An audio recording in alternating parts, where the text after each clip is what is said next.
Hello friend, मैं Satyendra Singh Rathore. Perfection PSC अकादमी में आपका स्वागत है। आज मैं आपको संविधान में मौलिक अधिकार के बारे में अर्थात फंडामेंटल राइट्स के बारे में मैं आपको समझाऊंगा। संविधान में जो फंडामेंटल राइट्स हैं वो अमेरिकी संविधान से क्या किए गए हैं, ग्रहण किए गए हैं। प्रारंभ में 7 फंडामेंटल राइट्स हुआ करते थे नागरिकों के, जिनकी संख्या घटाकर कितनी कर दी गई है, 6 कर दी गई है। 7वां जो मौलिक अधिकार था, फंडामेंटल राइट्स था, वह था संपत्ति का अधिकार, जिसे 44वें संविधान संशोधन द्वारा 1978 में क्या कर दिया गया, हटा दिया गया और उसे 301 के तहत क्या कर दिया गया है, विधिक अधिकार बना दिया गया। इसे काय में शामिल कर दिया गया है। अब एक प्रकार का क्या है, आपका लीगल राइट्स है।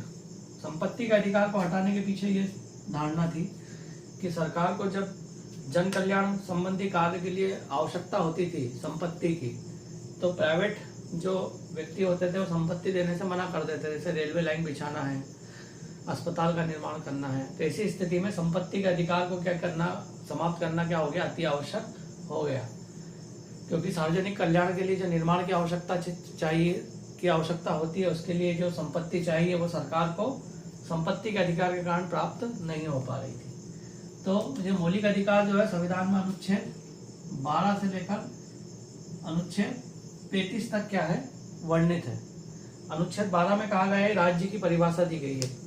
राज्य की परिभाषा अर्थात संविधान के अनुसार राज्य वह अवधारणा है जिसमें केंद्र सरकार हो, राज्य सरकार हो, स्थानीय सरकार हो और उसमें काम करने वाले प्राधिकारी, इनसे मिलकर क्या बनता है, राज्य बनता है। यह संविधान के अनुच्छेद 12 में क्या है, मौलिक अधिकार के तहत वर्णित है। इसके अलावा अनुच्छेद 13 ये बोलता है कि संसद ऐसा कोई कानून नहीं बना सकता जो नागरिकों के मौलिक अधिकार में क्या करता हो, कमी करता हो। यदि कोई ऐसा कानून बनता है तो उसे शून्य माना जाएगा या उसे अवैध घोषित किया जा सकता है। और यह अवैध घोषित करने का काम कौन करेगा, तो अवैध घोषित करने का काम न्यायालय के पास रहेगा। तो ये अनुच्छेद 12 और 13 के बारे में मैंने आपको बता दिया।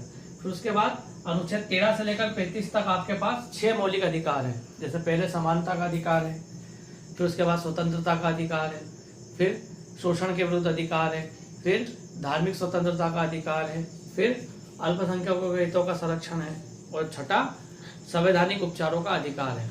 तो आज मैं आपको डिटेल में समानता के अधिकार के बारे में बताऊंगा। अलग से भी एक क्वेश्चन आ सकता है कि समानता के अधिकार को समझाइए, लघु उत्तरी में या दीर्घ उत्तरी में।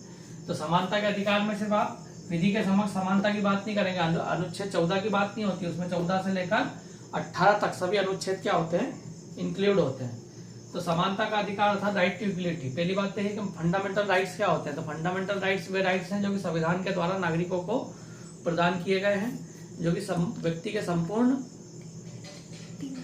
व्यक्तित्व विकास के लिए क्या होते हैं, आवश्यक होते हैं, है ना। तो ये आपके होते हैं फंडामेंटल राइट्स की क्या है, डेफिनेशन है।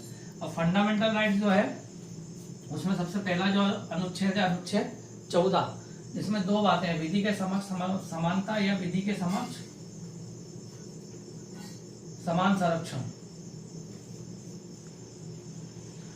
ये जो कॉन्सेप्ट है विधि के समक्ष समानता, ये ब्रिटेन से लिया गया है। विधि के समक्ष समानता का मतलब यह है कि धर्म के आधार पर, लिंग के आधार पर, प्रजाति के आधार पर, जन्म स्थान के आधार पर आप किसी भी प्रकार का भेदभाव राज्य के नागरिकों के साथ विधि के मामले में अर्थात कानून के मामलों में नहीं करोगे। अर्थात कानून की दृष्टि से सभी व्यक्ति क्या हैं, समान है। ये कहलाता आपका विधि के समक्ष समानता।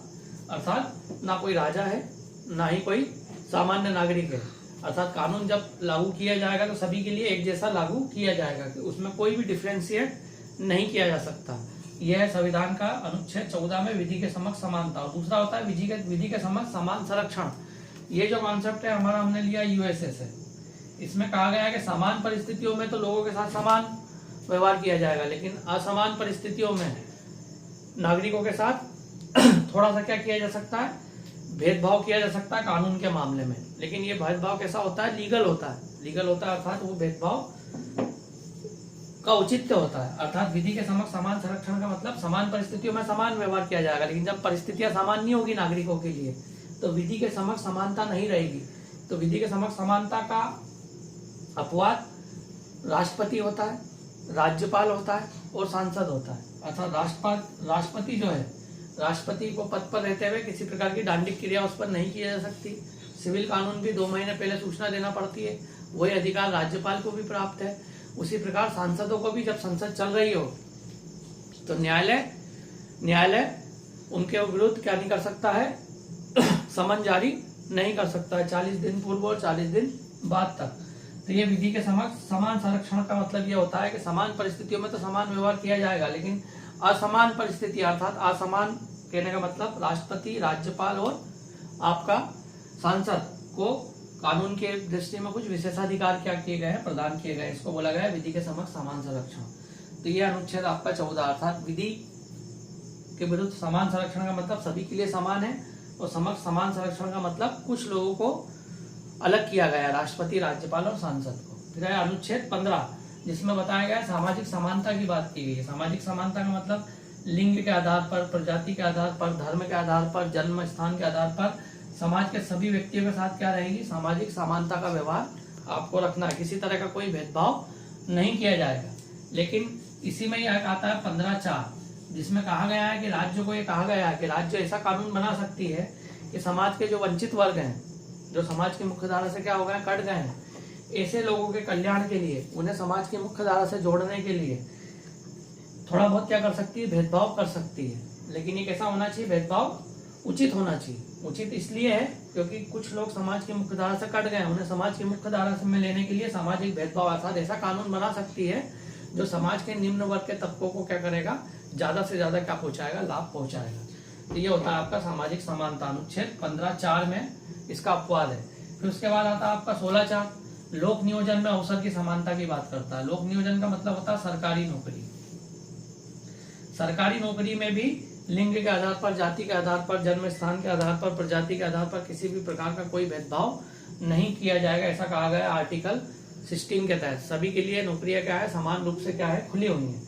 किंतु फिर वही बात, जैसे 15(4) है ऐसे ही 16(4) में कहा गया है कि समाज के जो वंचित वर्ग है, जो पिछड़ा वर्ग है, जो समाज की मुख्य धारा से क्या हो गया, कट गए हैं, उनके कल्याण के लिए सरकार लोक नियोजन में नौकरी में क्या कर सकती है, आरक्षण की व्यवस्था कर सकती है, ताकि वंचित वर्ग समाज की मुख्य धारा में जब शामिल हो जाएगा तो ये व्यवस्था क्या कर दी जाएगी, खत्म कर दी जाएगी। तो अनुच्छेद 16(4) में राज्य को यह अधिकार दिया गया है कि वह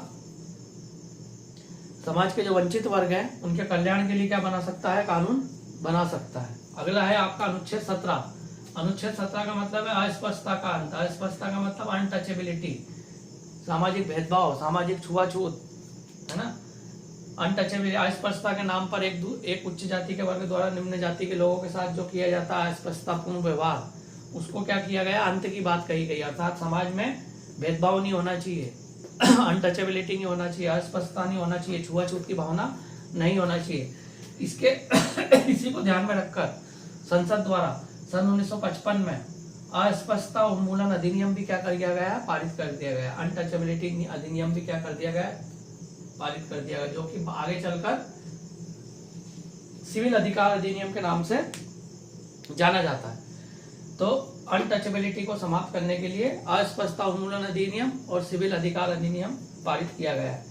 अगला है आपका अनुच्छेद 18। अनुच्छेद 18 कहता है कि उपाधियों का अंत। उपाधियों का मतलब यह है कि समाज में ब्रिटिश काल में नागरिकों को क्या दी जाती थी, उपाधि दी जाती थी। जैसे राय बहादुर की उपाधि दी जाती थी, सर की उपाधि दी जाती थी, नाइटहुड की उपाधि दी जाती थी।